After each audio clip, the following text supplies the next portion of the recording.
দেশে দক্ষিণ ও পূর্বাঞ্চলের বন্যা পরিস্থিতির কিছুটা উন্নতি হয়েছে। আগামী 24 থেকে 48 ঘণ্টায় বন্যা পরিস্থিতির উন্নতি হতে পারে জানিয়েছে বন্যা পূর্বাভাস ও সতর্কীকরণ কেন্দ্র। রাজধানীর পান্থপথ পানি ভবনে বন্যা পূর্বাভাস ও সতর্কীকরণ কেন্দ্রের নির্বাহী প্রকৌশলী সর্দার উদয় রায়হান গণমাধ্যমকে এ তথ্য জানান। তিনি বলেন, দেশের উত্তর ও উত্তর পূর্বাঞ্চলে বৃষ্টিপাতের সম্ভাবনা থাকায় সেখানকার নিম্নাঞ্চলে বন্যা পরিস্থিতির অবনতির সম্ভাবনা দেখা দিয়েছে। সাঙ্গু, কুশিয়ারা, মনু এবং খোয়াই এই 4টি নদীর 6টি স্টেশনে পানি এখনও বিপদসীমার উপর দিয়ে প্রবাহিত হচ্ছে। তার মতে দীর্ঘস্থায়ী বন্যা পরিস্থিতির সম্ভাবনা আপাতত নেই।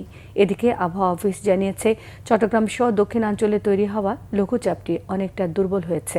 মৌসুমী বায়ু সক্রিয় থাকায় রংপুর, রাজশাহী, ময়মনসিংহ বিভাগের কোথাও কোথাও ভারী বর্ষণ হতে পারে। মূলত নদীজনিত বন্যা, আকস্মিক বন্যা এবং একই সাথে জলাবদ্ধতা ইত্যাদি কারণে বন্যা পরিস্থিতি বিভিন্ন জায়গায় প্রবল আকার ধারণ করেছে।